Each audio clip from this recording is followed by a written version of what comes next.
السلام علیکم۔ آج ہم قرآن کریم کی ایک بہت ہی آپ کہہ لیں مختصر لیکن بے حد گہری سورت القدر پر بات کر رہے ہیں۔ وعلیکم السلام۔ جی بالکل، بہت اہم صورت ہے۔ سوچنے کی بات ہے نا، ایک رات اور اس کے بارے میں کہا جا رہا ہے کہ وہ 1000 مہینوں سے بہتر ہے۔ یہ کیسے ہو سکتا ہے؟ آئیے ذرا اس میں اتر کر دیکھتے ہیں۔ بالکل، اس چھوٹی سی صورت کا مقصد ہی یہی ہے کہ ہمیں اس خاص رات کی جو اہمیت ہے، جو فضیلت ہے، وہ سمجھائے۔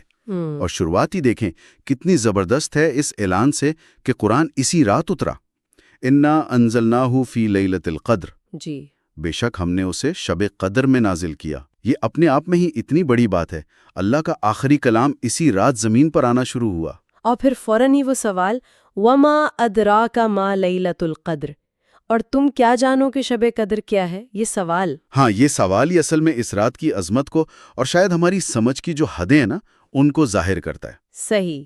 گویا ہمیں ایک طرح سے دعوت دی جا رہی ہے کہ رکو اور اس کی گہرائی پر غور کرو۔ اور پھر وہ بات جو سب سے زیادہ حیران کرتی ہے، لیلۃ القدر خیر من الف شہر، شب قدر 1000 مہینوں سے بہتر ہے۔ 1000 مہینے؟ جی، یعنی 83 سال سے بھی زیادہ کا عرصہ بنتا ہے یہ تو۔ اس کا کیا مطلب ہے؟ کیا بس یہ کہ اس رات لمبی عبادت کر لیں؟ دیکھیں، یہ صرف وقت کی لمبائی کا حساب نہیں ہے۔ اصل نقطہ شاید یہ ہے کہ روحانی اہمیت جو ہے نا، وہ وقت کے پیمانوں کو بالکل بدل سکتی ہے۔ اچھا۔ مطلب اس ایک رات کی عبادت، اس میں مانگی گئی دعا، اللہ کی طرف جو توجہ ہوتی ہے، وہ ان 83 سالوں کی عام عبادت سے زیادہ قیمتی ہو سکتی ہے۔ اچھا، تو یہ اللہ کی طرف سے خاص رعایت ہوئی؟ بالکل، ایک خاص فضل، ایک موقع کہ تھوڑے وقت میں بہت زیادہ کما لیا جائے۔ یہ ایک طرح سے وقت میں برکت کا تصور ہے، آپ کہہ لیں۔ صحیح۔ یہ صرف حساب کتاب نہیں، یہ کیفیت کی بات ہے، اللہ کے فضل کی بات ہے۔ ٹھیک۔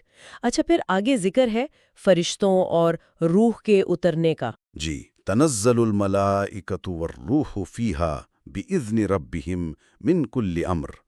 یہ روح سے کون مراد ہے؟ اور یہ فرشتے کیا کرنے اترتے ہیں اس رات؟ اکثر مفسرین الروح سے حضرت جبرائیل علیہ السلام مراد لیتے ہیں، اچھا۔ جو وحی لانے والے سردار فرشتے ہیں۔ ہاں۔ تو اس رات فرشتے اور حضرت جبرائیل بھی اللہ کے حکم سے زمین پر، آپ کہہ لیں، کثرت سے اترتے ہیں۔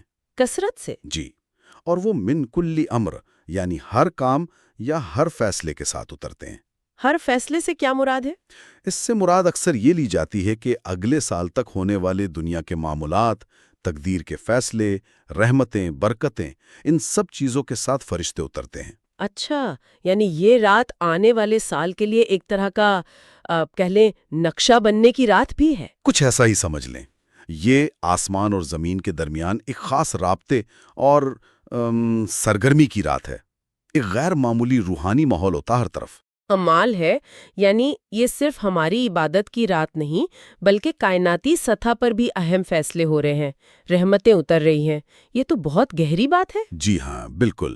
اور آخر میں کہا گیا، سلام ہی حتی مطلع الفجر۔ یہ رات سراسر سلامتی ہے طلوع فجر تک۔ اس سلامتی کا کیا مطلب ہے؟ یہ سلامتی بہت جامع ہے، یعنی یہ رات ہر قسم کے شر سے، آفت سے، ناگہانی پریشانیوں سے محفوظ ہوتی ہے۔ اچھا۔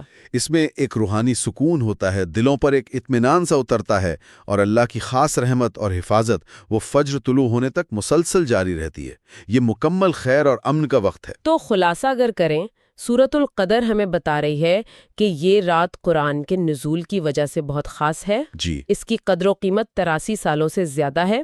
اس میں فرشتے اور روح الامین خاص احکامات اور رحمتیں لے کر اترتے ہیں۔ بالکل۔ اور یہ پوری رات صبح تک مکمل سلامتی اور سکون کا باعث ہے۔ بالکل صحیح خلاصہ ہے۔ اور یہ سب جاننے کے بعد ایک خیال ذہن میں آتا ہے جی، کہ اگر ایک رات کی اتنی زیادہ اہمیت بیان کی گئی ہے، اس میں اتنی خاص روحانی سرگرمی کا ذکر ہے، تو شاید اس میں ہمارے لیے یہ سبق بھی ہے کہ ہم اپنی زندگی میں بھی ایسے لمحوں کو پہچانیں، اچھا، ان کی قدر کریں جو ہمیں روحانی طور پر اللہ کے قریب لے جائیں۔